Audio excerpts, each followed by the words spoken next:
O arminianismo, ele abre espaço para o liberalismo, ok? Isso por razões um pouco lógicas. Por razões um pouquinho lógicas, acaba abrindo espaço para o liberalismo. O que acontece? Bem, há textos bíblicos que atribuem o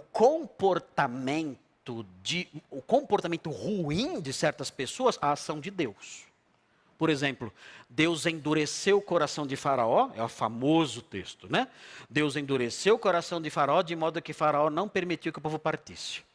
Então, o que acontece? O arminiano, ele olha para isso e ele fala, não, tem alguma coisa que tem que ser explicada aqui. O arminiano ortodoxo, ele vai dizer o seguinte, olha, antes de Deus endurecer o coração de Faraó, a própria pessoa endureceu o seu coração. Essa é a afirmação do arminiano ortodoxo. A própria pessoa endureceu o coração. Então Deus foi lá e endureceu ainda mais. Então a culpa não é de Deus. Deus endureceu o que já estava endurecido. Ok, isso não convence. Isso não convence por quê? Porque todo mundo endurece o coração e Deus vai lá e amolece. Eu creio que muita gente que está aqui, quando ouviu o evangelho pela primeira vez, fez o quê? Endureceu o coração. Aí Deus fez o quê? Foi lá e endureceu mais ainda? Não. Deus fez o contrário com você.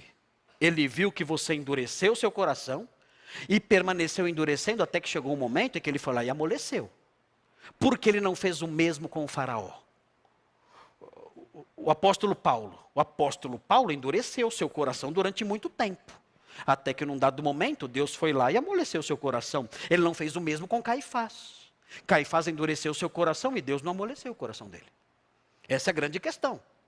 Por que ele endurece o coração de alguns e não endurece o coração de outros? Então, o arminiano ortodoxo ele vai dizer assim, não, o texto está certo, Deus endureceu o coração, mas ele endureceu como punição porque a pessoa já tinha endurecido por sua própria conta antes.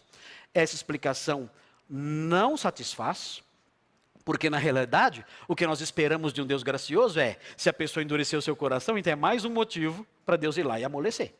Então isso não cola, isso não fecha. E todo mundo, como eu disse, endurece o coração num dado momento. Por que Deus endurece o coração de todos? Por que Ele não faz isso com todos? Todos nós, em um dado momento, endurecemos o coração quando vimos o Evangelho. Mas Deus tem misericórdia de alguns e vai lá e quebra essa dureza. Muito bem. O que os arminianos, de uma tendência mais liberal, dizem? Eles falam o seguinte, olha, não, o texto nessas passagens, ele está equivocado. O texto está errado? O texto está errado. É aí que nasce o liberalismo. Mas como o texto está errado? Olha, é assim. Na época em que Moisés escreveu o Êxodo, ele não tinha noções da figura e da ação do diabo. Então, ele atribuía tudo a Deus. Mas isso estava errado. Ele atribuía tudo a Deus por causa da visão teológica que ele tinha. Quem, na verdade, endureceu o coração de Faraó foi o diabo. Mas o autor bíblico atribuía a Deus porque ele não tinha um conhecimento completo da teologia. Ou seja, o autor bíblico escreveu errado. 2 arminianos já me explicaram assim. 2 arminianos conhecidos no Brasil me explicaram desse jeito o texto de Êxodo. Agora, o que acontece aí? O que acontece aí é que aí está o germe do liberalismo. A ausência, a rejeição da inerrância bíblica. O autor bíblico errou. Espera aí, se ele errou nisso aqui, ele falou que era Deus e era o diabo, onde mais ele errou? A Bíblia tem defeitos. Se eu falo que a Bíblia tem defeitos decorrentes de uma visão equivocada, que o processo de inspiração não protegeu o autor do erro, se eu digo isso, então eu abri as portas para o liberalismo teológico. Outro problema. De abrir as portas para a teologia liberal. O arminiano fala assim, olha, Deus escolheu as pessoas porque ele viu de antemão quem iria crer. Ok. Então Deus viu o futuro. Viu. Então ele sabia o futuro, sabia. Então o futuro estava fixo. Estava. Quem fixou o futuro? Para Deus consultar. Quem colocou o futuro fixado para Deus consultar? Esse é um grande problema. Nenhum arminiano até hoje me respondeu isso. Aliás, já responderam, mas daquele jeito, né? Veja bem, ele não sai do lugar. Note, é um problema insolúvel.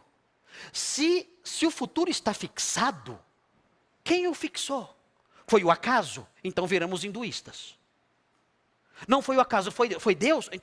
Se foi Deus quem fixou o futuro, então o que ele pré-conheceu porque ele pré-estabeleceu. Ele próprio pré-estabeleceu. Então por isso ele pré-conheceu. Ele sabia o que ia acontecer. Por quê? Não porque ele consultou, mas porque ele planejou. Não foi porque ele consultou o futuro que ele sabia o futuro. Ele sabia o futuro porque ele planejou o futuro. O que acontece então? Alguns arminianos, percebendo isso, dizem o seguinte: olha, não. Na verdade, Deus não conhece o futuro está aberto. É a única saída. Aí surge o teísmo aberto, que é parente da teologia liberal. Deus não sabe o que vai acontecer amanhã. Deus não tem conhecimento completo do futuro. O futuro está em aberto. Você é livre para construir o seu futuro. Deus não sabe o que vai acontecer. Ele está torcendo para você acertar. Mas ele não sabe o que vai acontecer porque o futuro está em aberto e Deus não conhece porque não há como conhecê-lo, porque ele não existe, ele não está fixado. Então, o que acontece? O arminianismo acaba por abrir as portas dessas duas formas para o liberalismo teológico. Esse é um dos perigos terríveis do arminianismo e um dos motivos pelos quais devemos rejeitá-lo. Claro que Armínio nem sonhou com nada disso. Armínio cria na providência de Deus. Armínio estava preocupado com outras questões. Tentou solucionar piedosamente outras questões. Mas ele não raciocinou, não teve tempo de raciocinar em termos dos desdobramentos dessas coisas todas que ele estava afirmando.